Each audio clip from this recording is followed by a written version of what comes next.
ਸਿੱਧੂ ਸਾਹਿਬ ਹਾਥੀ ਤੇ ਚੜਨਾ ਪਿਆ ਜੀ ਅੱਜ ਤੁਹਾਨੂੰ। ਪੋਲਿਟਿਕਸ 'ਚ 5 ਦਾ 500 ਕੀਤਾ ਜਾਂਦਾ, 500 ਵਾਲੇ ਨੂੰ ਜ਼ੀਰੋ ਕਰ ਦਿੱਤਾ ਜਾਂਦਾ। ਇਹੀ ਚੈਲੰਜ ਹੈ ਪੋਲਿਟਿਕਸ ਦਾ। ਲੇਕਿਨ ਇੱਥੇ ਕੁਝ ਲੈਣ ਨਹੀਂ ਆਏ, ਸਰਵਸ निछावर करना। इश्क जिनको है वतन से खुद ही को मिटाते रहेंगे, शम्मा महफिल में जलती रहेगी, सिद्धू जैसे परवाने और भी आते रहेंगे। जे भगत सिंह दी विचारधारा ते चलना ना ते बगले च मंगना बंद करो। सवाल ते हमेशा ही होंदे रहणगे। सवालों तो कई लोग तंग आ जाते हैं। मैं कहना दुनिया में सबसे बड़ा रोग मेरे बारे में क्या कहेंगे लोग, फर्क ही नहीं पिया कदे। जिंदगी च इत्थे वाहिगुरू है साक्षी, ਉਹਨੂੰ ਜਵਾਬਦੇਹੀ ਹੋ। ਪਰ ਕੀ ਇਹ वक्त है ये? वतन के इश्क में नया मकाम पैदा कर, नया जमाना नए सुबह शाम पैदा कर। तेरा इतिहास अमीरी नहीं बाबा नानक की फकीरी है, खुद ही ना बेच फकीरी में नाम पैदा कर। इस गंदली धंधे वाली राजनीति दे विच पल्लियों पैसे खर्चे, ईमान नहीं बेचिया। 8 साल तो ये ऑर्डर है भी वारंट निकले हुए ने, खाली करा लो। भाई साडे वाले प्रोटेक्ट करते सी, हर गए।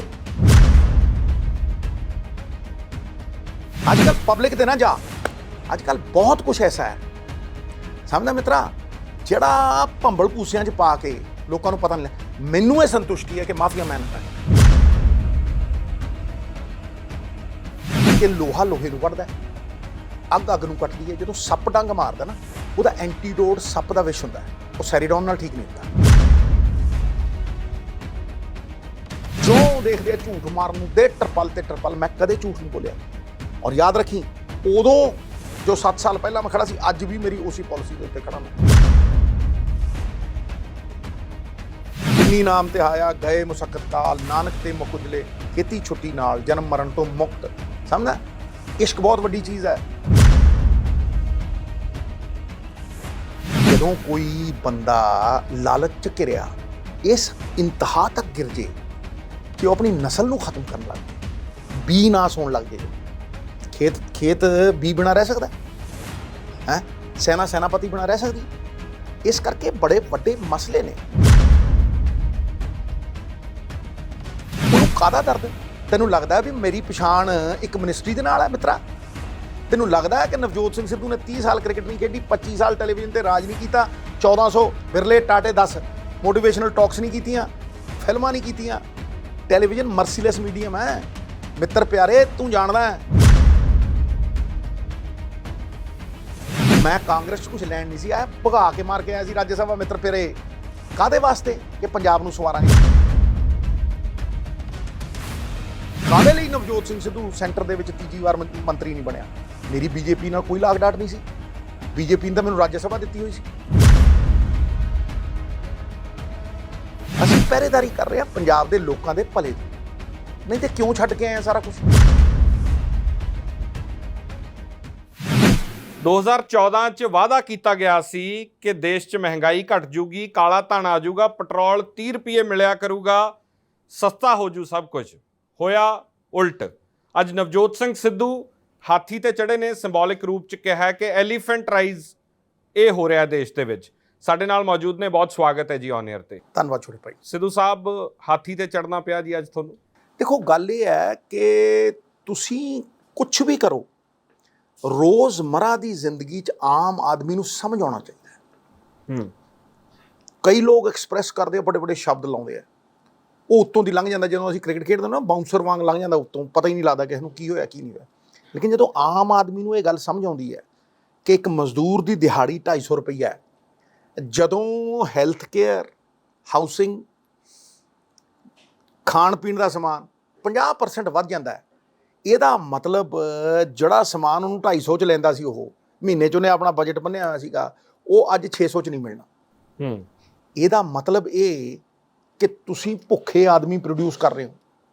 ਕਿਸਾਨ ਹੋਵੇ, ਚਾਹੇ ਮਜ਼ਦੂਰ ਹੋਵੇ, ਚਾਹੇ ਮਿਡਲ ਕਲਾਸ ਆਦਮੀ ਹੋਵੇ, ਉਹਨਾਂ ਦਾ ਜਦੋਂ ਬਜਟ ਹਿਲਦਾ ਨਾ, ਇੱਕ ਐਸੀ ਖਤਰਨਾਕ ਸਿਚੁਏਸ਼ਨ ਪੈਦਾ ਹੋ ਰਹੀ ਹੈ ਮੱਕੜ ਸਾਹਿਬ ਕਿ ਪੰਜਾਬ ਦੇ ਵਿੱਚ ਜਦੋਂ ਭੁੱਖੇ ਆਦਮੀ ਪੈਦਾ ਹੋਣਗੇ ਨਾ, ਪੰਜਾਬੀ ਭੀਖ ਨਹੀਂ ਮੰਗਦਾ, ਇਹ ਸ਼ੀਸ਼ੇ ਭੰਨ ਕੇ ਤੁਹਾਡੇ ਘਰਾਂ 'ਚ ਵੜਨਗੇ। ਮੈਂ ਅੱਜ ਕਰੋੜਾਂ ਦੀ ਇਨਕਮ ਛੱਡ ਕੇ ਇੱਥੇ ਕਿਉਂ ਆ? ਕਿਉਂਕਿ ਮੈਨੂੰ ਪਤਾ ਹੈ ਜੇ ਅਸੀਂ ਆਪਣੀ ਪੀੜ੍ਹੀ ਬਚਾਉਣੀ ਹੈ, ਜੇ ਨਸਲਕੁਸ਼ੀ ਬਚਾਉਣੀ ਹੈ, ਤੇ ਸਾਨੂੰ ਪੰਜਾਬ ਦੇ ਮੁੱਦਿਆਂ ਦੀ ਪਹਿਰਾਦਾਰੀ ਕਰਨੀ ਪਊਗੀ। ਔਰ ਮੁੱਦਿਆਂ ਦੀ ਪਹਿਰਾਦਾਰੀ ਕੋਈ ਕਰਦਾ ਨਹੀਂ, ਇੱਕ ਦੂਜੇ ਨੂੰ ਗਾਲਾਂ।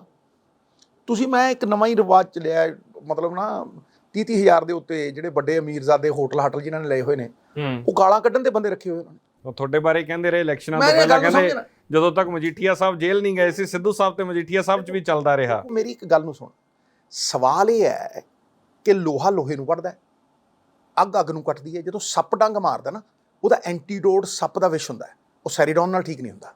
ਸਮਝਦੇ ਮੇਰੀ ਗੱਲ? ਤੁਸੀਂ ਤਾਂ ਸ਼ਾਂਤ ਹੋ ਵੀ ਉਹ ਅੰਦਰ ਚਲੇ ਗਏ। ਮੈਂ ਕਿਹਾ ਮੈਂ ਸ਼ਾਂਤ ਦੀ ਗੱਲ ਨਹੀਂ ਹਾਂ, ਮੈਂ ਕੋਈ ਖੁਸ਼ ਨਹੀਂ ਹਾਂ ਕਿ ਜਦੋਂ ਕੋਈ ਬੰਦਾ ਲਾਲਚ 'ਚ ਘਿਰਿਆ ਇਸ ਇੰਤਹਾ ਤੱਕ ਗਿਰ ਜੇ ਕਿ ਉਹ ਆਪਣੀ ਨਸਲ ਨੂੰ ਖਤਮ ਕਰਨ ਲੱਗ ਜੇ, ਬੀ ਨਾਸ ਹੋਣ ਲੱਗ ਜੇ। ਜਦੋਂ ਖੇਤ ਬੀ ਬਿਨਾ ਰਹਿ ਸਕਦਾ ਹੈ? ਸੈਨਾਪਤੀ ਬਿਨਾ ਰਹਿ ਸਕਦੀ? ਇਸ ਕਰਕੇ ਬੜੇ ਵੱਡੇ ਮਸਲੇ ਨੇ। ਔਰ ਜਦੋਂ ਇਨਫਲੇਸ਼ਨ ਦੀ ਮੈਂ ਗੱਲ ਕਰਦਾ, ਹੁਣ ਤੁਸੀਂ ਇਨਫਲੇਸ਼ਨ ਦੀ ਗੱਲ ਦੇਖੋ, ਕਿਸਾਨ ਹੈ, ਅੰਨਦਾਤਾ ਕਹਿੰਦੇ ਹੋ, ਕਹਿਣ ਨੂੰ ਤੇ ਅੰਨਦਾਤਾ ਹੈ ਹਾਂਜੀ। ਤੁਸੀਂ 5 ਸਾਲਾਂ ਦੇ ਵਿੱਚ ਉਹਦੀ MSP ਕਿੰਨੀ ਵਧਾਈ ਹੈ? 30 ਰੁਪਏ, 2%। ਸਮਝੇ ਨਹੀਂ? ਤੁਸੀਂ ਖਾਦ ਵਧਾਤੀ 40%, ਤੁਸੀਂ ਪੈਟਰੋਲ ਡੀਜ਼ਲ ਵਧਾਤਾ 100%। ਹਾਂਜੀ, ਤੁਸੀਂ ਰੁਪਈਆ ਦੇ ਕੇ ਉਹ ਤੋਂ 25 ਲੈ ਲੇ। ਕਿਉਂ ਕਰੂਗਾ? ਕਿਉਂ ਨਾ ਕਰੂਗਾ ਖੁਦਕੁਸ਼ੀ? ਉਹ ਅਗਲਾ ਠੇਕਾ ਲੈਣ ਜੋਗਾ ਨਹੀਂ ਰਿਹਾ। ਇਹ 60% ਆਬਾਦੀ ਹੈ। ਇਸ ਕਰਕੇ ਮੈਂ ਕਹਿੰਦਾ ਕਿ ਇੱਕ ਇੰਨੀ ਖਤਰਨਾਕ ਸਿਚੁਏਸ਼ਨ ਸਿਵਲ ਸਟ੍ਰਾਈਫ ਦੀ ਉਤਪੰਨ ਹੋ ਰਹੀ ਹੈ ਕਿ ਤੁਹਾਨੂੰ ਅੱਜ ਲੇਬਰ ਨਹੀਂ ਮਿਲ ਰਹੇ। ਇਹ ਸ਼ਿਫਟ ਇਨ ਪੋਲਿਟਿਕਸ ਹੈ ਨਵਜੋਤ ਸਿੱਧੂ ਦਾ, ਕਿ ਹੁਣ ਸੈਂਟਰ ਦੇ ਵੱਲ ਨਵਜੋਤ ਸਿੱਧੂ ਆ ਰਹੇ ਆ ਦੁਬਾਰਾ। ਦੇਖੋ, ਇਹ ਪ੍ਰਸ਼ਾਂਤ ਕਿਸ਼ੋਰ ਦੀ ਮੀਟਿੰਗ ਤੋਂ ਬਾਅਦ ਫਿਕਸ ਹੋਈਆਂ ਨੇ। ਦੇਖੋ, ਪ੍ਰਸ਼ਾਂਤ ਕਿਸ਼ੋਰ ਨੂੰ ਮਿਲਣ ਦਾ ਮਤਲਬ ਇਹ ਨਹੀਂ ਹੈ ਕਿ ਕੋਈ ਧੂੜ 'ਚ ਟੱਟੂ ਉਡਾਈ ਜਾਵੇ। ਹੁਣ ਮੈਂ ਅੱਜ ਤੈਨੂੰ ਮਿਲ ਲਿਆ ਮਿੱਤਰ ਪਿਆਰੇ, ਇਹਦਾ ਮਤਲਬ ਇਹ ਹੈ ਵੀ ਮੈਂ ਜਾ ਕੇ ਜਰਨਲਿਜ਼ਮ ਜੁਆਇਨ ਕਰ ਰਿਹਾ, ਮੈਂ TV ਤੇ ਜਾ ਰਿਹਾ। ਜਿਹੜਾ ਦੇਖੋ ਜਿੱਧਰ ਦੇਖੋ ਚੱਲ ਗਿਆ, ਤੇ ਤੀਰ ਨਹੀਂ ਤੇ ਤੁੱਕਾ, ਬਣੀ ਤੋਂ ਬਣੀ ਨਹੀਂ ਤੋਂ ਅਬਦੁਲ ਗਨੀ। ਯਾਰ ਸਿਆਸਤ ਸੰਭਾਵਨਾਵਾਂ ਦੀ ਹੈ ਨਾ ਸਿੱਧੂ ਸਾਹਿਬ। ਨਹੀਂ, ਸੰਭਾਵਨਾ ਕਿ ਨਵਜੋਤ ਸਿੱਧੂ ਸੈਂਟਰ ਤੋਂ ਪੰਜਾਬ ਵੱਲ ਆਏ, ਅੱਜ ਪੰਜਾਬ ਤੋਂ ਕਿਤੇ ਵਾਪਸ ਸੈਂਟਰ ਦੀ ਤਿਆਰੀ। ਫਿਰ ਸੰਭਾਵਨਾਵਾਂ ਦੇ ਵਿੱਚ ਤੇ ਹੁਣ ਕਮਿਊਨਿਸਟ ਪਾਰਟੀ ਰਹਿ ਗਈ। ਮੈਨੂੰ ਤਾਂ ਸਾਰੀਆਂ ਜੁਆਇਨ ਕਰਾਤੀਆਂ ਤੁਸੀਂ। ਸੰਭਾਵਨਾਵਾਂ ਹੀ ਰੱਖੀ। ਇਦਾਂ ਨਹੀਂ ਸੰਭਾਵਨਾਵਾਂ ਹੁੰਦੀਆਂ। ਸੰਭਾਵਨਾਵਾਂ ਬੰਦੇ ਦੇ ਉੱਤੇ ਡਿਪੈਂਡ ਕਰਦਾ। ਸਵਾਰੀ ਆਪਣੇ ਸਮਾਨ ਦੀ ਆਪ ਜ਼ਿੰਮੇਵਾਰੀ ਹੈ। ਇਹ ਮੈਂ ਤੈਅ ਕਰੂੰਗਾ ਨਾ ਵੀ ਮੈਂ ਆਪਣੀ ਜ਼ਿੰਦਗੀ, ਮੈਂ ਛੋਟੇ ਵੀਰ ਕਦੇ ਕਿਸੇ ਬੰਦੇ ਨੂੰ ਨਹੀਂ ਕਿਹਾ ਵੀ ਤੂੰ ਆਪਣੀ ਜ਼ਿੰਦਗੀ ਇਸ ਤਰ੍ਹਾਂ ਜੀ।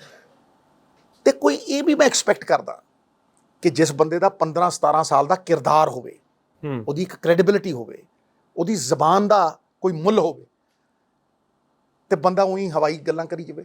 ਦੇਖੋ, ਕੋਈ ਵੀ ਗੱਲ ਜਦ ਤੱਕ ਪੰਜਾਬ ਦੇ ਲੋਕਾਂ ਦੀ ਜ਼ਿੰਦਗੀ ਨੂੰ ਬਿਹਤਰੀ ਲਈ, ਬਦਲਣ ਦੇ ਲਈ ਨਹੀਂ ਹੈ, ਸਿੱਧੂ ਉੱਥੇ ਨਹੀਂ ਖੜਾ। ਸਿੱਧੂ ਤੂੰ ਮੈਂ 'ਚ ਨਹੀਂ ਖੜਾ। ਸਿੱਧੂ ਗਾਲਮ ਗਾਲੀ 'ਚ ਨਹੀਂ ਖੜਾ। ਸਮਝਿਆ ਨਹੀਂ? ਸਿੱਧੂ ਪਿਛਲੇ 2 ਮਹੀਨਿਆਂ ਤੋਂ ਪੰਜਾਬ ਦੇ ਲੋਕਾਂ ਦੇ ਮਸਲਿਆਂ ਦੇ ਉੱਤੇ ਖੜਾ ਹੈ। ਪਾਰਟੀ ਦੇ ਨਾਲ ਚੱਲ ਰਹੇ ਹੋ ਕਿ ਪਾਰਟੀ ਤੋਂ ਅਲੱਗ ਆਪਣੀ ਵਿਚਾਰ ਤੇ? ਅੱਜ ਦਾ ਵੀ ਜੋ ਪ੍ਰੋਗਰਾਮ ਸੀ ਤੁਹਾਡਾ, ਮੇਰੀ ਇੱਕ ਗੱਲ ਨੂੰ ਸੁਣ, ਤੈਨੂੰ ਲੱਗਦਾ ਇਹ ਪਾਰਟੀ ਦਾ ਮਸਲਾ ਨਹੀਂ ਹੈ ਮਹਿੰਗਾਈ? ਪਰ ਇੱਕ ਪਾਰਟੀ ਦਾ ਜਿਹੜਾ ਡੈਕੋਰਮ ਹੁੰਦਾ ਉਹ ਹੈ ਕਿ ਨਹੀਂ ਹੈ? ਮੈਂ ਕਿਹਾ ਮੇਰੀ ਗੱਲ ਨੂੰ ਸੁਣੋ, ਪਾਰਟੀ ਦਾ ਡੈਕੋਰਮ ਕੀ ਹੈ? ਆਹ ਦੇਖੋ, ਇਹ ਪਾਰਟੀ ਦਾ ਡੈਕੋਰਮ ਨਹੀਂ ਹੈ। ਉਹ ਪਾਰਟੀ ਦਾ ਡੈਕੋਰਮ ਨਹੀਂ, ਸਰਦਾਰ ਲਾਲ ਸਿੰਘ ਦਾ ਮੁੰਡਾ ਹੈ ਜੀ, ਇਹ ਪਾਰਟੀ ਦਾ ਡੈਕੋਰਮ ਨਹੀਂ। ਮੈਨੂੰ ਜਿੱਥੇ ਮਰਜ਼ੀ ਬੁਲਾਵੇ। ਤੁਹਾਡੇ ਪਾਰਟੀ ਪ੍ਰਧਾਨ ਨੂੰ ਮੈਂ 3 ਦਿਨ ਪਹਿਲਾਂ ਇੰਟਰਵਿਊ 'ਚ ਪੁੱਛਿਆ ਕਿ ਸਿੱਧੂ ਸਾਹਿਬ ਨਾਲ 40-45 ਜਿਹੜੇ ਵੱਡੇ ਵਿਧਾਇਕ ਤੇ ਸਾਬਕਾ ਵਿਧਾਇਕ ਤੇ ਬੰਦੇ ਚੱਲਦੇ ਆ, ਉਹ ਕਹਿੰਦੇ ਤੁਸੀਂ 10 ਬੰਦੇ ਗਿਣਾ ਦਿਓ, ਕਿਹੜੇ 40 ਦੀ ਗੱਲ ਕਰ ਰਹੇ? ਮੈਂ ਤਾਂ ਨਹੀਂ ਉਹਦੇ ਬਾਰੇ ਕਿਹਾ। ਮੈਂ ਤਾਂ ਉਹਦੇ ਬਾਰੇ ਕਹਿ ਰਿਹਾ ਕਿ ਉਹਦੇ ਨਾਲ 125 ਜਾਣ। ਦਿਲ ਵੱਡਾ ਚਾਹੀਦਾ ਹੈ। ਜ਼ਰੂਰੀ ਤਾਂ ਨਹੀਂ ਕਿ ਜੇ ਉਹ ਛੋਟੀ ਗੱਲ ਕਰੂਗਾ ਮੈਂ ਵੀ ਕਰੂੰਗਾ। ਨੰਬਰ ਹੈ ਨਵਜੋਤ ਸਿੱਧੂ ਕੋਲੇ? ਮੇਰੀ ਗੱਲ ਨੂੰ ਸੁਣ, ਕੋਈ ਇੱਥੇ ਸਰਕਾਰ ਬਣਾ ਰਹੇ? ਕੀ ਗੱਲਾਂ ਕਰ ਰਹੇ? ਤੂੰ ਜੇ ਸਵਾਲ ਇਹ ਕਰੇ ਛੋਟੇ ਵੀਰ ਕਿ ਭਾਈ ਪੰਜਾਬ ਦੇ ਲੋਕਾਂ ਦੀ ਜਿਹੜੀ ਪਾਲਿਸੀ ਹੈ, ਕਿਸ ਤਰੀਕੇ ਦੇ ਨਾਲ ਪੰਜਾਬ ਦੇ ਲੋਕਾਂ ਲਈ ਇਨਕਮ ਜਨਰੇਟ ਕਰਕੇ ਅਸੀਂ ਸਰਕਾਰ ਬਿਹਤਰ ਚਲਾ ਸਕੀਏ, ਮੈਂ ਤੈਨੂੰ ਜਵਾਬ ਦਊਂ। ਮੈਂ ਸਾਹ ਨਹੀਂ ਖਰਾਬ ਕਰਨੇ ਆਪਣੇ, ਸਮਝੇ ਨਹੀਂ? ਮੈਂ TRP ਬਣਾਉਣ ਵਾਸਤੇ ਨਹੀਂ ਬੈਠਾ ਤੇਰੇ ਨਾਲ ਬੇਟਾ। ਮੈਂ ਸ਼ੁਰੂ ਤੋਂ ਨੀਹਾਂ 'ਚ ਚੁਣ ਦੇਵੇ ਕੋਈ, ਪੰਜਾਬ ਨੂੰ ਬਿਹਤਰ ਕਰ ਦੇ, ਤੇ ਮੈਂ ਖੜਾ। ਲੋਕ ਅੱਜ ਸਵਾਲ ਕਰਦੇ ਨੇ ਕਿ ਸਿੱਧੂ ਸਾਹਿਬ ਦਾ ਫਿਊਚਰ ਕੀ ਦਿਸਦਾ? ਨਹੀਂ, ਪਰ ਸਵਾਲ ਤੇ ਹਮੇਸ਼ਾ ਹੀ ਹੁੰਦੇ ਰਹਿਣਗੇ। ਸਵਾਲਾਂ ਤੋਂ ਕਈ ਲੋਕ ਤੰਗ ਆ ਜਾਂਦੇ ਆ। ਮੈਂ ਕਹਿੰਦਾ ਦੁਨੀਆ ਮੇਂ ਸਭ ਸੇ ਬੜਾ ਰੋਗ ਮੇਰੇ ਬਾਰੇ में क्या कहेंगे लोग, फर्क ही नहीं पिया कदे। ਜ਼ਿੰਦਗੀ 'ਚ ਇੱਥੇ ਵਾਹਿਗੁਰੂ ਹੈ ਸਾਕਸ਼ੀ, ਉਹਨੂੰ ਜਵਾਬਦੇਹੀ ਹੋ। ਭਗਵੰਤ ਮਾਨ ਨਾਲ ਜਦੋਂ ਮੁਲਾਕਾਤ ਹੋਈ ਹੈ, ਉਹ ਜਿਹੜੇ ਤੁਸੀਂ ਇਲੈਕਸ਼ਨ ਤੋਂ ਪਹਿਲਾਂ ਕੋਆਪਰੇਸ਼ਨਸ ਬਣਾਉਣ ਦੀਆਂ ਗੱਲਾਂ ਕਰਦੇ ਸੀ, ਕੀ ਉਹ ਡਿਸਕਸ ਕੀਤਾ ਤੁਸੀਂ ਮੈਂ ਉਹਦੇ? ਕਹਿੰਦਾ ਮੈਂ 7 ਸਾਲ ਸਟੇਟ ਦੀ ਪੋਲਿਟਿਕਸ 'ਚ ਜਿਹੜੇ ਮੁੱਦਿਆਂ ਤੇ ਖੜਾ ਸੀ ਉੱਥੇ ਹੀ ਖੜਾ ਰਿਹਾ, ਤੇ ਉਹੀ ਗੱਲਾਂ ਮੈਂ ਉਹਨਾਂ ਕੀਤੀਆਂ।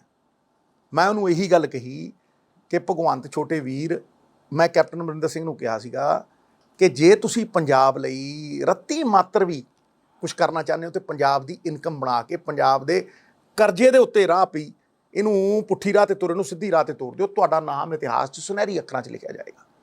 ਤੇ ਮੈਂ ਤੈਨੂੰ ਵੀ ਅੱਜ ਇਹੀ ਕਹਿ ਰਿਹਾ। ਉਹਨੇ ਤਾਂ ਗਾਲਤੀ। ਅੱਜ ਅਸੀਂ ਫਾਈਨੈਂਸ਼ੀਅਲ ਐਮਰਜੈਂਸੀ ਦੀ ਕਗਾਰ ਦੇ ਉੱਤੇ ਖੜੇ ਹਾਂ। ਇਹ ਮੈਂ ਕਿਹਾ ਇਹ ਵਾਅਦੇ ਕਿਉਂ ਨਹੀਂ ਪੂਰੇ ਹੋ ਰਹੇ? ਤੁਸੀਂ ਤੇ ਕਿਹਾ ਜੀ ਸਾਰਿਆਂ ਨੂੰ ਦੇਵਾਂਗੇ 600 ਯੂਨਿਟ, ਤੁਸੀਂ ਤੇ ਕਿਹਾ 1100 ਰੁਪਈਏ ਅਸੀਂ ਔਰਤਾਂ ਨੂੰ ਦੇਵਾਂਗੇ, ਤੁਸੀਂ ਤੇ ਇਹ ਕਿਹਾ ਸੀਗਾ ਕਿ ਭਾਈ ਆਂਦੇ ਹੀ ਪਹਿਲੇ ਸੱਟੇ ਹਰੇ ਪੈਨ ਨਾਲ ਠਾਂ ਦੇਣੇ ਪੱਕੇ ਕਰ ਦਿਆਂਗੇ। ਭਾਈ ਕਿਉਂ ਨਾ ਹੋਏ? ਇਸ ਕਰਕੇ ਨਹੀਂ ਹੋਏ, ਨਾ ਪਿਛਲਿਆਂ ਤੋਂ ਨਾ ਇਹਨਾਂ ਤੋਂ, ਕਿਉਂਕਿ ਸਟੇਟ ਦੀ ਇਨਕਮ ਨਿੱਜੀ ਜੇਬਾਂ ਜਾ ਰਹੀ ਹੈ। ਕਿਉਂਕਿ ਇੱਕ ਮਾਫੀਆ, ਜਿਸ ਸਿਸਟਮ ਦੀ ਮੈਂ ਗੱਲ ਕਰਦਾ ਸੀ, ਅੱਜ ਵੀ ਉਹੀ ਗੱਲ ਕਰਦਾ, ਉਹ ਸਿਸਟਮ ਹੈ 100 ਪਰਿਵਾਰਾਂ ਨੂੰ ਸਾਰਾ ਪੈਸਾ ਜਾ ਰਿਹਾ ਹੈ। ਅਜੇ ਵੀ ਚੱਲ ਰਿਹਾ ਉਹ? ਕਿਉਂ ਭਾਈ? ਮੈਂ ਤੇ ਚੈਲੰਜ ਕਰਕੇ ਕਿਹਾ ਵੀ ਹੁਣ, ਉਦੋਂ 75-25 ਹੁੰਦੀ ਸੀ, ਹੁਣ 50-50 ਹੋ ਗਿਆ ਕਈ ਥਾਵਾਂ ਤੇ।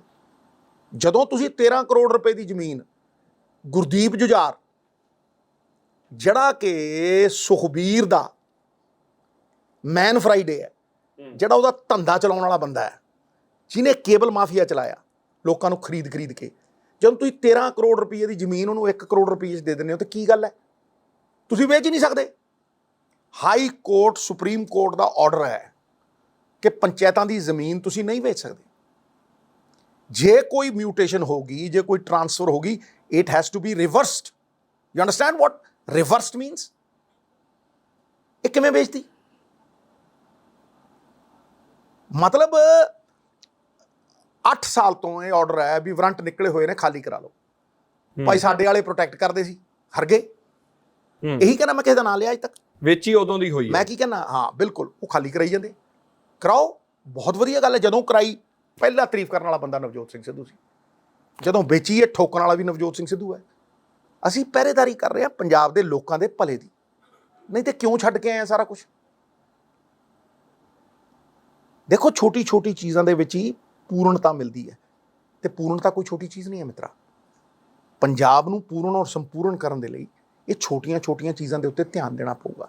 ਰੇਤਾ, ਕੀ ਕਹਿੰਦਾ ਸੀ ਕੇਜਰੀਵਾਲ ਸਾਹਿਬ, ਮਤਲਬ ਝੂਠ ਦੀ ਵੀ ਇੰਤਹਾ ਹੁੰਦੀ ਹੈ। ਤੁਸੀਂ ਤਾਂ ਸੁਖਬੀਰ ਤੋਂ ਅੱਗੇ ਲੰਘੇ।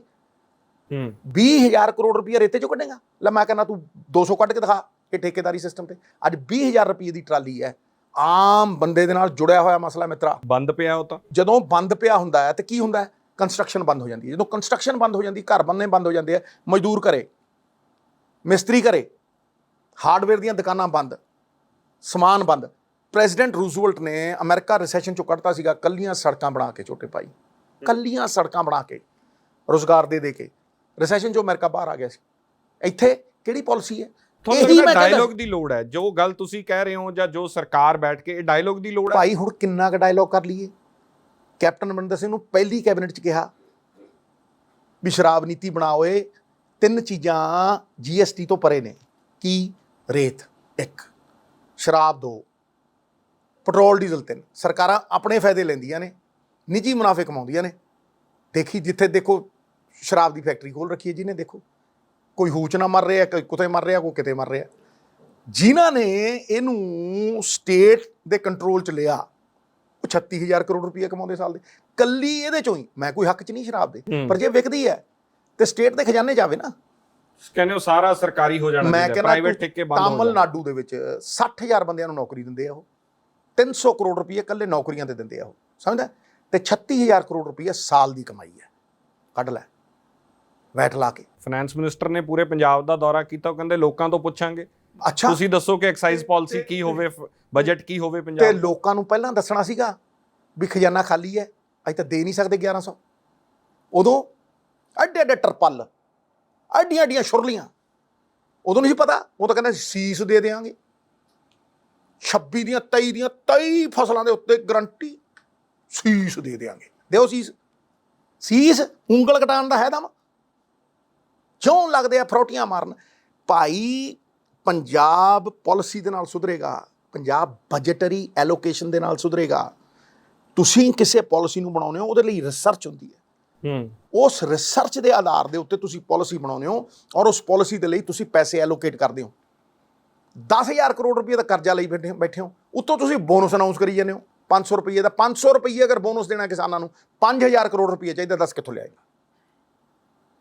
ਉਹ ਕਹਿੰਦੇ ਸਾਨੂੰ ਵੱਲ ਆਉਂਦਾ, ਸਾਨੂੰ ਟਾਈਮ ਦਿਓ। ਵੱਲ ਆਉਂਦਾ। ਕੇਜਰੀਵਾਲ ਸਾਹਿਬ ਨੇ ਸਵਾਲ ਮੈਂ ਇੰਟਰਵਿਊ ਚ ਇਲੈਕਸ਼ਨਾਂ ਤੋਂ ਪਹਿਲਾਂ ਕੀਤਾ ਸੀ, ਉਹ ਕਹਿੰਦੇ ਸਾਨੂੰ ਸਾਰੇ ਵੱਲ ਆਉਂਦੇ। ਇਲੈਕਸ਼ਨਾਂ ਤੋਂ ਬਾਅਦ ਮੁੜ ਕੇ ਆਇਆ ਉਹ, ਹਿਮਾਚਲ ਦੀਆਂ ਠੰਡੀਆਂ ਹਵਾਵਾਂ 'ਚ ਵੋਟਾਂ ਮੰਗਦਾ ਫਿਰਦਾ ਹੈ। ਜੇ ਉਹ ਆਉਂਦੇ ਆ ਤਾਂ ਤੁਸੀਂ ਕਹਿੰਦੇ ਹੋ ਕਿ ਕੇਜਰੀਵਾਲ ਚਲਾ ਰਿਹਾ। ਮੈਂ ਮੇਰੀ ਗੱਲ ਨੂੰ ਸੁਣ, ਜੇ ਉਹ ਆਂਦਾ ਹੈ ਤੇ ਉਹਨੂੰ ਕਹ ਕੱਢ 20,000 ਕਰੋੜ ਓਏ, ਤੇ 30,000 ਕਰੋੜ ਬਜਟ ਚੋਂ ਕੱਢ ਓਏ, ਤੇ 24 ਘੰਟਿਆਂ ਦੇ ਵਿੱਚ ਬਰਗਾੜੀ ਦਾ ਇਨਸਾਫ ਕਰ ਬਈ। ਕਰਨਾ ਹੁਣ ਟਾਈਮ ਕਾਊਂਟ ਕਰਤਾ, ਉਹ ਕਹਿੰਦੇ ਬਰਗਾੜੀ ਦਾ ਇਨਸਾਫ 24 ਘੰਟੇ। ਹਰਾ ਪੈਨ ਕਿੱਧਰ ਗਿਆ? ਉਹ ਪਹਿਲੇ ਦਿਨ 56,000 EMPLOYE ਪੱਕੇ, ਰੇਤੇ ਚੋਂ 20,000 ਕਰੋੜ, 30,000 ਕਰੋੜ ਰੁਪਏ ਪਹਿਲੇ ਮਹੀਨੇ ਕੱਢ ਲਾਂਗੇ। ਮੈਂ ਬੜਾ ਹਿਸਾਬ ਲਾ ਕੇ ਆਇਆ। ਪੋਸੀਬਲ ਹੈ ਸਿੱਧੂ ਸਾਹਿਬ? ਤੁਹਾਡੀ ਜਿਹੜੀ ਪਾਲਿਸੀ ਤੁਸੀਂ ਕਹਿੰਦੇ ਹੋ, ਤੁਹਾਡੇ ਕੋਲੇ ਜਿਹੜਾ ਬਲੂ ਪ੍ਰਿੰਟ ਹੈ, ਉਹਦੇ ਚ ਕਿੰਨਾ 20,000 ਕਰੋੜ ਪੋਸੀਬਲ ਹੈ? ਮੈਂ ਜਿਹੜਾ ਬਲੂ ਪ੍ਰਿੰਟ ਦਿੰਦਾ ਆਇਆ ਨਾ ਪਿਛਲੇ 7 ਸਾਲ ਦਾ, ਜਦੋਂ ਮੈਂ ਪਿਛਲੀ ਵਾਰ ਇਲੈਕਸ਼ਨ 'ਚ ਆਇਆ ਸੀ, ਮੈਂ ਰਾਹੁਲ ਜੀ ਨੂੰ ਇੱਕ ਏਜੰਡੇ ਦੇ ਆਧਾਰ ਤੇ ਆਇਆ ਸੀ। ਮੈਂ ਉਹਨਾਂ ਨੂੰ ਕਹਿ ਕੇ ਆਇਆ ਸੀਗਾ ਵੀ ਭਾਈ 30,000 ਕਰੋੜ ਰੁਪਈਆ ਸ਼ਰਾਬ ਚੋਂ ਨਿਕਲਦਾ, ਦੇਖੀ ਮੇਰੀਆਂ ਪ੍ਰੈਸ ਕਾਨਫਰੰਸਾਂ।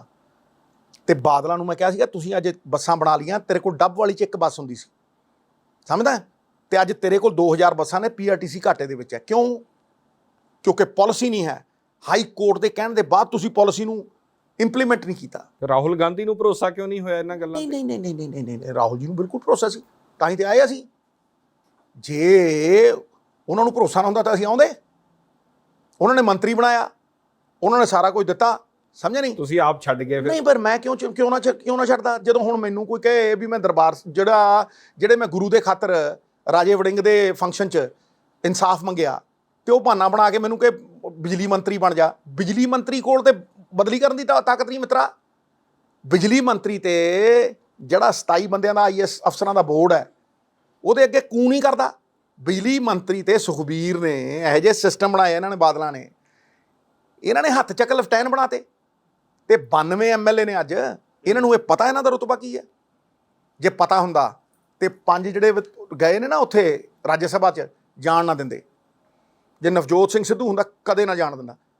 ਵਕਤ ਦੀਆਂ ਗੱਲਾਂ ਨੇ, ਠੀਕ ਹੈ ਨਹੀਂ? ਇਸੇ ਵਕਤ ਦੀ ਗੱਲ 'ਚ ਸਿੱਧੂ ਸਾਹਿਬ, ਜਦੋਂ ਕੈਪਟਨ ਸਾਹਿਬ ਵਾਲਾ ਤੁਸੀਂ ਤਖਤਾ ਪਲਟ ਕਰਦੇ ਹੋ, ਜਿਹੜੇ ਸਭ ਤੋਂ ਨੇੜੇ ਤੁਹਾਡੀ ਕਾਰ 'ਚ ਬੈਠੇ ਦਿਸਦੇ ਸੀ, ਜਿਹੜੇ ਗੱਡੀ ਚਲਾਉਂਦੇ ਦਿਸਦੇ ਸੀ, ਉਹੀ ਤੁਹਾਡੇ ਖਿਲਾਫ ਬਿਆਨ ਲਾਉਂਦੇ ਦਿਸੇ ਆ। ਚਾਹੇ ਉਹ ਯੂਥ ਦੇ ਪ੍ਰਧਾਨ ਵਰਿੰਦਰ ਢਿੱਲੋਂ ਹੋਣ, ਰਾਜਾ ਵੜਿੰਗ ਪ੍ਰਧਾਨ ਬਣ ਗਏ ਉਹ ਹੋਣ, ਹੋਰ ਬਹੁਤ ਸਾਰੇ ਜਿੰਨੇ ਨਾਂ ਲੈ ਲਈਏ, ਅੱਜ ਉਹੀ ਤੁਹਾਡੇ ਖਿਲਾਫ ਬਿਆਨ ਲਾਉਂਦੇ ਦਿਸਦੇ। ਤੈਨੂੰ ਲੱਗਦਾ ਕਿ ਮੈਂ ਕੋਈ ਉਹਨਾਂ ਦੇ ਖਿਲਾਫ ਬਿਆਨ ਦਿੱਤਾ? ਤੈਨੂੰ ਲੱਗਦਾ? ਪਰ ਕੀ ਇਹ ਵਕਤ ਦਾ ਵਕਤ ਹੈ? ਇਹ ਵਕਤ ਇਹ ਨਹੀਂ ਹੈ। ਵਕਤ ਇਹ ਹੈ ਕਿ ਕਾਂਗਰਸ ਪਾਰਟੀ ਰਿਅਲਾਈਜ਼ ਕਰੇ ਕਿ ਕ੍ਰੈਡੀਬਿਲਿਟੀ ਨੂੰ ਵੋਟਾਂ ਮਿਲਦੀਆਂ ਨੇ, ਚੋਰੀ ਨੂੰ ਵੋਟਾਂ ਨਹੀਂ ਮਿਲਦੀਆਂ, ਮਾਫੀਆ ਨੂੰ ਵੋਟਾਂ ਨਹੀਂ ਮਿਲਦੀਆਂ, ਇੱਕ ਸਿਸਟਮ ਨੂੰ ਵੋਟਾਂ ਨਹੀਂ ਮਿਲਦੀਆਂ। ਇਹ ਵੋਟਾਂ ਜਿਹੜੀਆਂ ਪਈਆਂ ਨੇ ਇੱਕ ਸਿਸਟਮ ਨੂੰ ਬਦਲਣ ਲਈ ਬਣੀਆਂ। ਅਗਲਿਆਂ ਨੇ ਦੇਖਿਆ ਹੀ ਨਹੀਂ, ਵੋਟਾਂ ਪਾਤੀਆਂ ਸਿਸਟਮ ਬਣਾਉਣ ਲਈ, ਪਰ ਸਿਸਟਮ ਬਣ ਗਿਆ। ਸਿਸਟਮ ਪ੍ਰੋਸੈਸ ਨਾ ਬਣੇਗਾ, ਸਿਸਟਮ ਪਾਲਿਸੀ ਨਾ ਬਣੇਗਾ, ਸਿਸਟਮ ਇਨਕਮ ਨਾ ਬਣੇਗਾ। ਲਾਅ ਐਂਡ ਆਰਡਰ ਨੂੰ ਛੱਡ ਕੇ ਪੰਜਾਬ ਦੇ ਹਰ ਮਸਲੇ ਦਾ ਹੱਲ ਇਨਕਮ ਹੈ।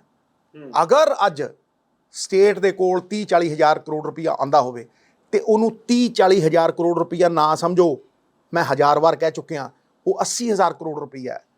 ਕਿਉਂਕਿ ਸੈਂਟਰ ਦੀ ਸਰਕਾਰ 60-40 50-50 ਦੀਆਂ ਪਾਲਿਸੀਆਂ ਦਿੰਦੀ ਹੈ, ਜਿੱਥੇ ਤੁਸੀਂ ਜਦੋਂ 50 ਰੁਪਈਏ ਪਾਉਂਦੇ ਤਾਂ 100 ਮਿਲਦਾ ਹੈ, ਤੁਸੀਂ 100 ਕਰੋੜ ਪਾਉਂਦੇ ਤਾਂ 200 ਕਰੋੜ ਮਿਲਦਾ ਹੈ। ਇਸ ਕਰਕੇ ਇਹਨੂੰ ਵਧਾਉਣ ਦੀ ਬਜਾਏ ਤੁਸੀਂ ਕਰਜ਼ਾ ਲੈ ਕੇ ਕਰਜ਼ਾ ਚੜ੍ਹ ਰਹੇ ਹੋ। ਅਕਾਲੀ ਦਲ ਦੀ ਸਰਕਾਰ ਵੇਲੇ 15,000 ਕਰੋੜ ਚੜ੍ਹਦਾ ਸੀਗਾ, ਹੁਣ 25 ਚੜ੍ਹਦਾ ਹੈ। ਤੇ ਇਹਨਾਂ ਨੇ ਪੱਟੂਆਂ ਨੇ ਪਹਿਲੇ ਮਹੀਨੇ ਹੀ 10,000 ਕਰੋੜ ਰੁਪਏ ਦਾ ਕਰਜ਼ਾ ਲੈ ਲਿਆ, ਤੇ ਕਿੱਥੋਂ ਦੇਣੇ ਆ ਬੋਨਸ? ਤੇ ਮਾਫ ਕਰਨਾ, ਜਿਹੜੀ ਮੂੰਗੀ ਵੀ ਅਨਾਉਂਸ ਕੀਤੀ ਹੈ, ਇਹ ਤਾਂ ਕਹਿੰਦੇ ਨਕਲੀ ਕੇਜਰੀਵਾਲ ਫਿਰਦੇ। ਮੈਂ ਕਹਿੰਦਾ ਨਕਲੀ ਸਿੱਧੂ ਫਿਰਦੇ ਆ, ਜਾ ਕੇ ਫੋਟੋ ਸਟੇਟ ਦੀ ਦੁਕਾਨ ਤੇ ਖੜਦੇ ਆ। ਕਿਹਨੇ ਕਿਹਾ ਸੀ ਦਾਲ ਦੇ ਉੱਤੇ? ਔਰ ਕਿਉਂ ਕਿਹਾ ਸੀ? ਕਿਉਂਕਿ ਤੁਸੀਂ ਦਾਲਾਂ ਇੰਪੋਰਟ ਕਰਦੇ ਹੋ। ਜਿਹੜੀਆਂ ਦਾਲਾਂ ਤੁਸੀਂ ਇੰਪੋਰਟ ਕਰਦੇ ਹੋ, ਉਹਦੇ ਪੈਸੇ ਸਾਈਡ ਤੇ ਕੱਢ ਕੇ ਪਨਗ੍ਰੇਨ ਨੂੰ ਔਰ ਪਨਸਬ ਨੂੰ ਕਹੋ ਲਾਓ ਬਈ, ਤੁਸੀਂ ਜੋ ਤੁਸੀਂ ਖਾਂਦੇ ਹੋ ਤੁਸੀਂ ਉਗਾਉਂਦੇ ਹੋ। ਝੋਨੇ ਦੇ ਖਿਲਾਫ ਹੁਣ ਤੁਹਾਨੂੰ ਲੱਗਦਾ ਬੰਦ ਹੋਣਾ ਚਾਹੀਦਾ? ਮੈਂ ਕਿਸੇ ਚੀਜ਼ ਦੇ ਖਿਲਾਫ ਨਹੀਂ ਆ, ਮੈਂ ਹਰ ਉਸ ਚੀਜ਼ ਦੇ ਹੱਕ 'ਚ ਹਾਂ ਜਿਹੜੀ ਪੰਜਾਬ ਨੂੰ ਬਿਹਤਰ ਕਰਦੀ ਹੈ। ਝੋਨੇ ਦੀ ਖੇਤੀ ਉਦੋਂ ਠੀਕ ਸੀ ਜਦੋਂ ਗ੍ਰੀਨ ਰੈਵੋਲੂਸ਼ਨ ਅਸ਼ਰ ਇਨ ਕੀਤੀ ਸੀ। ਉਹ ਝੋਨਾ ਗਰੀਬਾਂ ਨੂੰ ਸਸਤਾ ਅਨਾਜ ਦੇਣ ਵਾਸਤੇ ਸੀ। ਹੁਣ ਇਹ ਅਨਾਜ ਕਿਤੋਂ ਵੀ ਮਿਲਦਾ ਹੈ। ਇਸ ਕਰਕੇ ਅੱਜ ਝੋਨਾ ਸਾਨੂੰ ਡਾਰਕ ਜ਼ੋਨ ਬਣਾਤੇ, ਕਿਉਂਕਿ ਤੁਸੀਂ ਕਰਜ਼ਾ ਲੈ ਕੇ ਟਿਊਬਵੈੱਲ ਲੈਂਦੇ ਹੋ, ਫਿਰ ਟਿਊਬਵੈੱਲ ਲਾਉਂਦੇ ਹੋ, ਨਹਿਰੀ ਪਾਣੀ ਮੁੱਕ ਗਿਆ। ਅੱਗੇ ਮੈਂ ਆਪਣੇ ਦੋਸਤ ਦੇ ਫਾਦਰ ਸਰਦਾਰ ਸੰਧੂ ਸਾਹਿਬ, ਰੁਪਿੰਦਰ ਸਿੰਘ ਸੰਧੂ ਦਾ ਫਾਦਰ ਸੀ, ਮੈਂ ਟੇਲ ਤੱਕ ਜਾਂਦਾ ਹੁੰਦਾ ਸੀ, ਮੋਗਿਆਂ ਦੇ ਵਿੱਚ ਪਾਣੀ ਆਉਂਦਾ ਹੁੰਦਾ ਸੀ। ਆਖਰੀ ਬੰਦਾ ਜਿਹੜਾ ਕਿਸਾਨ 2 ਕਿੱਲੇ ਵਾਲਾ ਵੀ ਸੀ ਨਾ, ਉਹਦੀ ਖਾਲ ਦੇ ਵਿੱਚ ਪਾਣੀ ਜਾਂਦਾ ਹੁੰਦਾ ਸੀ ਔਰ ਨਹਿਰੀ ਪਾਣੀ ਉਹਨਾਂ ਨੂੰ ਜਾਂਦਾ ਹੁੰਦਾ ਸੀ। ਨਹਿਰੀ ਪਾਣੀ ਪੀਣ ਵਾਸਤੇ ਦੇਣਾ ਸੀ, ਕਿਉਂਕਿ ਪੀਣ ਦਾ ਪਾਣੀ ਠੀਕ ਨਹੀਂ ਸੀ। ਕਿੱਥੇ ਗਿਆ ਉਹ ਸਾਰਾ? 10,000 ਤੁਹਾਨੂੰ ਲੱਗਦਾ ਹੈ ਕਿ ਹੇਠਲਾ ਪਾਣੀ ਬਚਾਉਣ ਵਾਸਤੇ ਝੋਨਾ ਤੁਰੰਤ ਬੰਦ ਕਰਨਾ ਪਊਗਾ? ਭਾਈ ਝੋਨੇ ਨੂੰ ਬੰਦ ਤਾਂ ਹੀ ਕਰ ਸਕਦੇ ਹੋ ਅਗਰ ਸੈਂਟਰ ਦੀ ਸਰਕਾਰ ਕਿਸੇ ਹੋਰ ਚੀਜ਼ ਤੇ ਐਮਐਸਪੀ ਤੋਂ, ਹੋਰ ਕਿਸਾਨ ਕਾਹਦੇ ਨਹੀਂ ਲੜਦੇ ਸੀ? ਚੱਕ ਕੇ ਦਿਖਾਓ 40,000 ਕਰੋੜ ਰੁਪਏ ਦਾ ਤੁਸੀਂ ਕੋਈ ਹੋਰ ਚੀਜ਼ ਲਾ ਕੇ ਕਿੱਦਾਂ ਲੈਣਗੇ? ਸਟੇਟ ਦੇ ਕੋਲ ਪੰਜੀ ਪੈਸੇ ਨਹੀਂ। ਪਰ ਜਿਹੜਾ ਇਹ ਸ਼ਡਿਊਲ ਬਣਾਇਆ ਇਸ ਵਾਰੀ ਕਿ ਪਾਣੀ ਬਚਾਉਣ ਵਾਸਤੇ ਝੋਨਾ ਲੇਟ ਕਰ ਲਓ, ਹੁਣ ਕਿਸਾਨਾਂ ਪਹਿਲਾਂ ਨੇ ਇਸ ਗੱਲ ਨੂੰ ਸਮਝ ਮਿੱਤਰ ਪਿਆਰੇ, ਝੋਨੇ ਤੋਂ ਅਗਰ ਪਾਸੇ ਹੋਣਾ ਤਾਂ ਡਾਈਵਰਸਿਫਿਕੇਸ਼ਨ ਕਰਨੀ ਪਊਗੀ। ਡਾਈਵਰਸਿਫਿਕੇਸ਼ਨ ਅਗਰ ਕਰਨੀ ਹੈ ਤੁਸੀਂ, ਉਹਦੀ ਮਾਰਕੀਟਿੰਗ ਨਹੀਂ ਤੇ ਹੈ। ਤੁਸੀਂ ਉਹਦੀ ਮਾਰਕੀਟ ਕਿੱਥੇ ਹੈ ਭਾਈ? ਦਾਲ ਮੈਂ ਤਾਂ ਕਹਿੰਦਾ ਸੀਗਾ ਕਿਉਂਕਿ ਦਾਲ ਤੁਸੀਂ ਇੰਪੋਰਟ ਕਰਦੇ ਹੋ, ਇਸ ਕਰਕੇ ਤੁਸੀਂ ਉਹਦਾ ਜ਼ੋਨ ਬਣਾ ਦਿਓ, ਇੱਕ ਏਰਿਡ ਜ਼ੋਨ ਬਣਾ ਦਿਓ ਜਿੱਥੇ ਦਾਲ ਲਾ ਦਿਓ। ਇਸੇ ਤਰ੍ਹਾਂ ਆਇਲ ਸੀਡਸ, ਇਹ ਜਿਹੜੇ ਡੈਰੀਵੇਟਿਵਸ ਨੇ, ਜੇ ਝੋਨਾ ਲਾਣਾ ਹੀ ਹੈ ਤਾਂ ਤੁਸੀਂ ਝੋਨੇ ਦੇ ਵਿੱਚੋਂ ਰਾਈਸ ਬ੍ਰੈਨ ਕੱਢੋ, 20 ਗੁਣਾ ਵਿਕੇਗਾ। ਰਾਈਸ ਆਇਲ ਕੱਢੋ, ਰਾਈਸ ਪ੍ਰੋਟੀਨ ਕੱਢੋ, 25 ਗੁਣਾ ਵਿਕੇਗੀ। ਫੂਡ ਪ੍ਰੋਸੈਸਿੰਗ, ਕਿਸੇ ਨੇ ਕਦੇ ਧਿਆਨ ਦਿੱਤਾ ਇਹਨਾਂ ਚੀਜ਼ਾਂ ਵੱਲ? ਜੋ ਦੇਖਦੇ ਆ ਝੂਠ ਮਾਰਨ ਨੂੰ, ਦੇ ਟਰਪਲ ਤੇ ਟਰਪਲ। ਮੈਂ ਕਦੇ ਝੂਠ ਨਹੀਂ ਬੋਲਿਆ।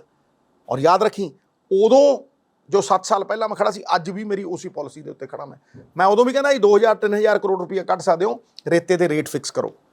ਜਦੋਂ ਤੁਸੀਂ ਰੇਤੇ ਦਾ ਰੇਟ ਫਿਕਸ ਕਰ ਦਿਓਗੇ, ਉਸੇ ਦਿਨ ਸਪਲਾਈ 170 ਸਾਲ ਦੀ ਹੈ, ਉਸੇ ਦਿਨ ਇਹ ਬਲੈਕ ਮਾਰਕੀਟਿੰਗ ਮੁੱਕ ਜਾਏਗੀ। ਹੁਣ ਤੁਸੀਂ ਮਾਈਨਿੰਗ ਰੋਕਤੀ। ਮਾਈਨਿੰਗ ਕਿਉਂ ਰੋਕਣੀ ਪਈ ਹੈ? ਕਿਉਂਕਿ ਠੇਕੇਦਾਰੀ ਸਿਸਟਮ ਹੈ। ਪੰਜਾਬ ਨੂੰ ਠੇਕੇਦਾਰੀ ਸਿਸਟਮ ਨੇ ਮਾਰ ਲਿਆ। ਠੇਕੇਦਾਰ ਕੌਣ ਹੈ? ਠੇਕੇਦਾਰ ਪੋਲੀਟੀਸ਼ੀਅਨ ਦਾ ਇੱਕ ਪਿੱਠੂ ਹੈ।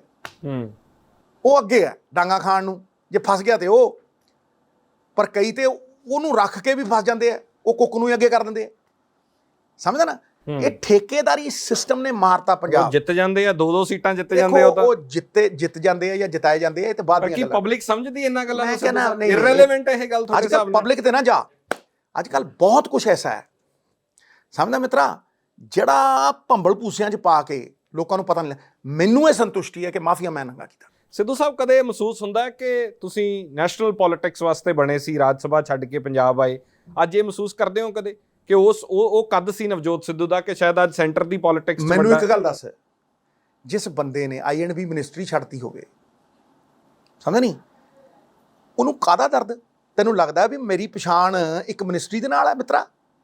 ਤੈਨੂੰ ਲੱਗਦਾ ਹੈ ਕਿ ਨਵਜੋਤ ਸਿੰਘ ਸਿੱਧੂ ਨੇ 30 ਸਾਲ ਕ੍ਰਿਕਟ ਨਹੀਂ ਖੇਡੀ, 25 ਸਾਲ ਟੈਲੀਵਿਜ਼ਨ ਤੇ ਰਾਜ ਨਹੀਂ ਕੀਤਾ, 1400 ਬਿਰਲੇ ਟਾਟੇ 10 ਮੋਟੀਵੇਸ਼ਨਲ ਟਾਕਸ ਨਹੀਂ ਕੀਤੀਆਂ, ਫਿਲਮਾਂ ਨਹੀਂ ਕੀਤੀਆਂ? ਟੈਲੀਵਿਜ਼ਨ ਮਰਸੀਲੈਸ ਮੀਡੀਅਮ ਹੈ ਮਿੱਤਰ ਪਿਆਰੇ, ਤੂੰ ਜਾਣਦਾ ਹੈ। ਨੋ ਨਿਊਜ਼ ਇਜ਼ ਗੁੱਡ ਨਿਊਜ਼। 17 ਦਾ 18 ਨਹੀਂ ਕਰ ਸਕਦੇ, 18 ਨੂੰ 16 ਨਹੀਂ ਕਰ ਸਕਦੇ। ਪੋਲਿਟਿਕਸ 'ਚ 5 ਦਾ 500 ਕੀਤਾ ਜਾਂਦਾ, 500 ਵਾਲੇ ਨੂੰ 0 ਕਰ ਦਿੱਤਾ ਜਾਂਦਾ। ਇਹੀ ਚੈਲੰਜ ਹੈ ਪੋਲਿਟਿਕਸ ਦਾ। ਲੇਕਿਨ ਪੋਲਿਟਿਕਸ ਦੇ ਵਿੱਚ ਤੁਸੀਂ ਲੋਕਾਂ ਦੀਆਂ ਜ਼ਿੰਦਗੀਆਂ ਬਦਲ ਸਕਦੇ ਹੋ। ਕਾਹਦੇ ਲਈ ਨਵਜੋਤ ਸਿੰਘ ਸਿੱਧੂ ਸੈਂਟਰ ਦੇ ਵਿੱਚ ਤੀਜੀ ਵਾਰ ਮੰਤਰੀ ਨਹੀਂ ਬਣਿਆ? ਮੇਰੀ BJP ਨਾਲ ਕੋਈ ਲਾਗ ਡਾਟ ਨਹੀਂ ਸੀ। BJP ਨੇ ਤਾਂ ਮੈਨੂੰ ਰਾਜ ਸਭਾ ਦਿੱਤੀ ਹੋਈ ਸੀ। ਮੈਂ ਕਾਂਗਰਸ 'ਚ ਕੁਝ ਲੈਣ ਨਹੀਂ ਸੀ ਆਇਆ, ਭਗਾ ਕੇ ਮਾਰ ਕੇ ਆਇਆ ਸੀ ਰਾਜ ਸਭਾ ਮਿੱਤਰ ਪਿਆਰੇ। ਕਾਹਦੇ ਵਾਸਤੇ? ਕਿ ਪੰਜਾਬ ਨੂੰ ਸਵਾਰਾਂਗੇ। ਜਦੋਂ ਕੈਪਟਨ ਕੁੰਡਲ ਮਾਰ ਕੇ ਬੈਠ ਗਿਆ ਔਰ ਵੇਚਣ ਲੱਗ ਗਿਆ ਪੰਜਾਬ ਨੂੰ, ਗਿਰਵੀ ਰੱਖਣ ਲੱਗ ਗਿਆ ਜਿੱਦਾਂ ਸੁਖਬੀਰ ਨੇ, ਤੇ ਮੈਂ ਉਹਦੇ ਨਾਲ ਲੜਿਆ, ਸੱਤਾ ਛੱਡ ਕੇ ਲੜਿਆ। ਮਕਸਦ ਕੀ ਸੀ? ਮਕਸਦ ਪੰਜਾਬ ਨੂੰ ਸੰਵਾਰਨਾ ਸੀ। ਮਕਸਦ ਸੀ ਕੋਸ਼ਿਸ਼ ਕਰਨਾ। ਇੱਕ ਪੇੜ ਸੀ, ਗੰਜਾ ਹੋ ਗਿਆ ਪੇੜ, ਉਹਦੇ ਤੇ ਪੁਸ਼ਤਾਂ ਦੇ ਕੁਝ ਪੰਛੀ ਰਹਿੰਦੇ ਸੀ, ਤੇ ਪੇੜ ਨੂੰ ਅੱਗ ਲੱਗੀ। ਤੇ ਜਦੋਂ ਅੱਗ ਲੱਗੀ, ਪੰਛੀ ਬੈਠੇ, ਤੇਰੇ ਵਰਗਾ ਰਾਹਗੀਰ ਜਾਂਦਾ ਸੀ ਸਿਆਣਾ, ਉਹ ਕਹਿੰਦਾ आग लगी इस वृक्ष को, जलने लगे हैं पात, उड़ जाओ है पक्षियों जब पंख तुम्हारे साथ। तो की कहना वो राष्ट्र भगत पक्षी सिद्धू वांग, कहना फल खाए इस वृक्ष के गंदे कीने पात, अब यही हमारा धर्म है जल मरे इसी के साथ। मकसद ये सी जो प्यो ने सिखाया, राष्ट्र भगती, देश भगती, इस पंजाब की मिट्टी दे नाल वो प्यार, ਇਹਦਾ ऋण लाना और बदले च कुछ ना मंगना, ये मकसद सी। जे कोई बंदा इश्क नूं समझे ना, इश्क जरूरी नहीं महबूबा नाल ही हुंदा, इश्क रब नाल करन वाले पार लंघ जांदे है, जन्म मरण तो मुक्त हो जांदे है ना। जिन्नी नाम ते आया गए मुसक्कत काल, नानक ते मुख उजले, खेती छुट्टी नाल जन्म मरण तो मुक्त। समझदा? ਇਸ਼ਕ ਬਹੁਤ ਵੱਡੀ ਚੀਜ਼ ਹੈ। ਪਾਰਟੀ ਮੈਟਰ ਕਰਦੀ ਹੈ। ਕਿਉਂ? ਮੈਂ ਸੁਣਨਾ ਕਿਉਂ? ਕਿਉਂਕਿ ਇਸ਼ਕ ਬਦਲੇ 'ਚ ਕੁਝ ਮੰਗਦਾ ਨਹੀਂ, ਸਮਝਦਾ? ਹੁਣ ਤੈਨੂੰ ਜਵਾਬ ਦੇ ਦੇਣਾ। ਪਿੰਡ, ਪਿੰਡ ਤੋਂ ਉੱਤੇ ਸ਼ਹਿਰ, ਸ਼ਹਿਰਾਂ ਤੋਂ ਉੱਤੇ ਸੂਬਾ, ਸੂਬੇ ਤੋਂ ਉੱਤੇ ਦੇਸ਼, ਦੇਸ਼ ਤੋਂ ਉੱਤੇ ਗੁਰੂ, ਠੀਕ ਹੈ? ਤੇ ਮੈਨੂੰ ਲੱਗਦਾ ਤੈਨੂੰ ਇਸ ਗੱਲ ਦਾ ਅਹਿਸਾਸ ਹੈ ਕਿ ਦੁਨੀਆ ਦੇ ਵਿੱਚ ਸਾਰੀਆਂ ਪਾਰਟੀਆਂ ਮਿਲ ਕੇ ਸੂਬਾ ਪੰਜਾਬ ਦਾ ਦਰਜਾ ਨਹੀਂ ਲੈ ਸਕਦੀਆਂ। ਭਾਈ ਜਿਹਨੂੰ ਖੂਨ ਦਾ ਹੀ ਕੋਈ ਖਤਰਾ ਨਹੀਂ, ਮੇਰੀ ਰੇਤੇ ਦੀ ਖੱਡ ਚੱਲਦੀ ਹੈ ਮਿੱਤਰਾ, ਜਾਂ ਮੈਂ 5 ਪੈਸੇ ਕਮਾਏ ਹੈ, ਕਰੋੜਾਂ ਖਰਚੇ, 40-40 ਲੱਖ ਰੁਪਏ ਜਦੋਂ ਮੇਰੇ ਕੋਲ ਪੈਸੇ ਕਮਾਉਂਦਾ ਹੁੰਦਾ ਮੈਂ, 40-40 ਲੱਖ ਰੁਪਏ ਤੇ ਮੈਂ ਜਿਨ੍ਹਾਂ ਦੀ ਫਸਲ ਫੁੱਕਦੀ ਸੀ ਨਾ ਉਹਨਾਂ ਨੂੰ ਦਿੱਤਾ। 2.5 ਕਰੋੜ ਰੁਪਈਆ ਕੋਈ ਪੋਲੀਟੀਸ਼ੀਅਨ ਕੱਢ ਮਿੱਤਰ ਪਿਆਰੇ 72 ਸਾਲ ਦੀ ਹਿਸਟਰੀ 'ਚ ਜਿਹਨੇ 1.5 ਕਰੋੜ ਰੁਪਈਆ ਆਪਣੀ ਨੇਕ ਕਮਾਈ ਦੇ ਵਿੱਚੋਂ ਡੀਸੀ ਨੂੰ ਚੈੱਕ ਲਿਖ ਕੇ ਦਿੱਤਾ ਹੋਵੇ। ਇੱਥੇ ਕੁਝ ਲੈਣ ਨਹੀਂ ਆਏ, ਸਰਵਸ ਨਿਛਾਵਰ करना है। इश्क जिनको है वतन से खुद ही को मिटाते रहेंगे, शम्मा महफिल में जलती रहेगी, सिद्धू जैसे परवाने और भी आते रहेंगे। ਜੇ ਭਗਤ ਸਿੰਘ ਦੀ ਵਿਚਾਰਧਾਰਾ ਤੇ ਚੱਲਣਾ ਨਾ ਤੇ ਫਿਰ ਬਗਲੇ 'ਚ ਮੰਗਣਾ ਬੰਦ ਕਰੋ। ਇਕਨੋਮਿਕਲ ਨੁਕਸਾਨ ਹੋਇਆ ਤੁਹਾਨੂੰ? ਤੇ ਇਕਨੋਮਿਕਲ ਨੁਕਸਾਨ ਨਾਲ ਕੀ ਹੈ, ਕਿੰਨੀ ਜ਼ਰੂਰਤ? ਤੁਹਾਡੇ ਪਰਿਵਾਰ ਨੇ ਖਾਸ ਤੌਰ ਤੇ ਇਲੈਕਸ਼ਨਾਂ 'ਚ ਇਹ ਗੱਲ ਰੱਖੀ ਕਿ ਅਸੀਂ ਬਹੁਤ ਕੁਝ ਇਸ ਸੰਘਰਸ਼ 'ਚ ਗਵਾਇਆ। ਮੈਂ ਤਾਂ ਨਹੀਂ ਰੱਖੀ। ਤਾਂ ਫਿਰ ਕੀ ਹੋ ਗਿਆ? ਉਹਦੇ 'ਚ ਪਾਇਆ ਕਿੰਨਾ? ਜਦੋਂ ਬਾਪ ਦੀ ਇੱਕ ਤਮੰਨਾ ਸੀ, ਜਦੋਂ ਰਸਤੇ ਤੇ ਤੁਰੇ ਜਾਂਦੇ ਹੁਣ ਉਹ ਸਿੱਧੂ ਜਾਂਦਾ ਇਮਾਨਦਾਰ ਆਦਮੀ ਹੈ, ਪਾਇਆ ਨਹੀਂ? ਕੋਲੇ ਦੀ ਕੋਠੜੀ ਦੇ ਵਿੱਚ ਜਾ ਕੇ ਚਿੱਟੇ ਕੱਪੜੇ ਪਾ ਕੇ ਬਾਹਰ ਆ ਗਏ, ਪਾਇਆ ਨਹੀਂ? ਹੈਂ? ਇਸ ਗੰਧਲੀ ਧੰਦੇ ਵਾਲੀ ਰਾਜਨੀਤੀ ਦੇ ਵਿੱਚ ਪੱਲਿਓਂ ਪੈਸੇ ਖਰਚੇ, ਈਮਾਨ ਨਹੀਂ ਵੇਚਿਆ, ਪਾਇਆ ਨਹੀਂ? वतन के इश्क में, फिर ना कहीं सिद्धू ने शेर नहीं सुनाया, वतन के इश्क में नया मकाम पैदा कर, नया जमाना, नए सुबह शाम पैदा कर, तेरा इतिहास अमीरी नहीं बाबा नानक की फकीरी है, खुद ही ना बेच फकीरी में नाम पैदा कर। ਇੱਥੇ ਖਤਮ ਕਰਦੇ ਆਪਾਂ। ਬਹੁਤ ਧੰਨਵਾਦ ਸਿੱਧੂ ਸਾਹਿਬ, ਤੁਸੀਂ ਸਮਾਂ ਦਿੱਤਾ। ਨਵਜੋਤ ਸਿੰਘ ਸਿੱਧੂ ਹੋਣਾ ਦੇ ਨਾਲ ਖਾਸ ਗੱਲਬਾਤ ਹੋਈ ਹੈ। ਧੰਨਵਾਦ।